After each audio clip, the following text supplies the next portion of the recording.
Hey Future Generations, this is Dr. Stan celebrating August with you guys. It is one of my favorite months of the year. We're coming through the end of summer and it starts to shift into actually where we find, in my opinion, I've been in San Diego since 2005 and I love this time of year because summer's ending, tourists are starting to leave, and when they leave, it ends up being kind of like, oh wow, we get to enjoy the rest of the year and sometimes the best weather of the year, and we get to actually not beat all the crowds. And so for us, in my own personal life, Victoria is 36 weeks pregnant. Today, as of date of shooting this video, it's 36 weeks and 3 days.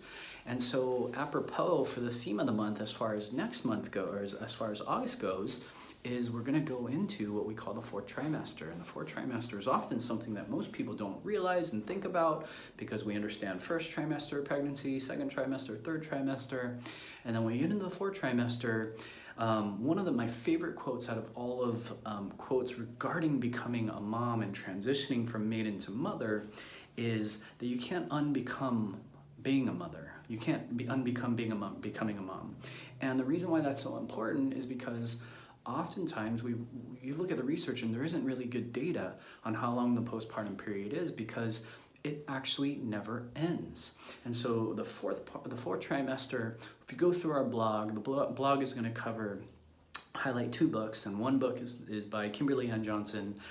She is an amazing PT/healer in North County, San Diego, and she wrote the book called The Fourth Trimester, and another book called The First 40 Days by an author named Hang Oh. And so the reason why these 2 books are so important is they are opening up the biggest, in my opinion, one of the biggest gaping holes in healthcare is actually taking care of moms and babies postpartum. And so if you go through the blog, I talk through not only the benefits for not only just chiropractic care, but just making sure that moms are cherished in this moment, that they're honored and helped and healed throughout this time period, but also baby in all of birth. The number one, probably if you polled most of the birth workers out there who their top practitioners are, in that conversation is always going to be Michel Audin, who is a French obstetrician who's in his 80s. He is absolutely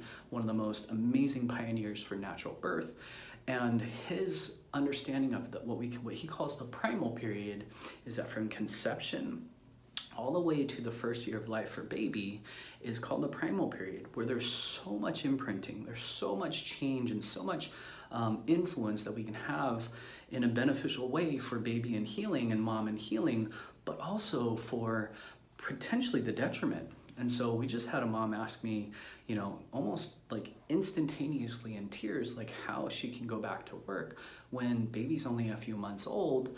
And it was one of those things where I just said, you gotta pay attention to your heart and you gotta pay attention to your tears. And when you have tears, oftentimes I've heard that they're either your best opportunity for healing or also the best opportunity for transformation and growth. And so when we talk about, when I was consulting with this mom, it was with every bit of the heart that I have, and all I can really do is highlight clinically what I see. And what I see more than anything is that this period is so ridiculously important. And so you better believe in our world, we have every aspect, well, not everything figured out yet, but we have so much figured out. And we have so much figured out that it's so important that we have that Victoria is taken care of in almost every aspect in the postpartum period because of how important it is for both her and our baby's healing, transformation, and birth. All right, thank you for tuning in this month. We're excited to see where we go in the future, and happy August.